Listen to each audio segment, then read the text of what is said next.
Kain ka na. Wala akong gana. Alam mo, paborito itong lahat ng anak ko. Yang porterhouse steak, itong beef stroganoff. Pinaluto ko ang lahat ng ito kay Chef Solis. Sana magustuhan mo din. Hindi mo nga ako anak! Kamukha ko lang siya pero hindi ako yun. Sadyang baliw ka lang talaga!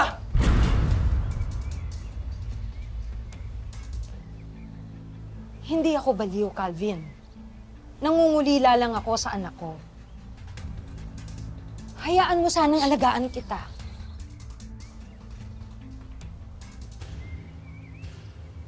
Ligtas ka dito. Poprotektahan kita sa lahat ng kaaway mo. Sinabi ko na sa'yo na hindi ko kailangan ng tulong mo. Kaya ko ang sarili ko. Kaya pwede, pakawalan mo na ako dahil gusto ko nang makaalis sa bahay na to.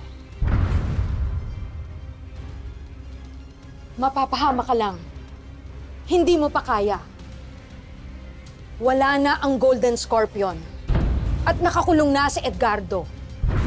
Ako na lang ang kakampi mo.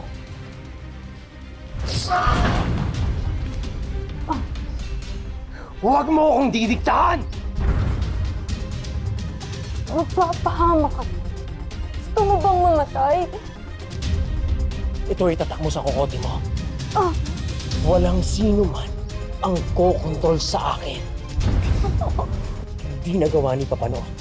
Mas hindi mo magagawa ngayon. Aalis ako sa ayaw at sa gusto mo. Sir! Sir! Tama na po, sir! Bitawan mo si Ma'am Rebecca! Huwag ka makialam! Sir! Papatayin ko to! Sinusunod kita! Tama na! Hindi mo ako papatayin. Tama na!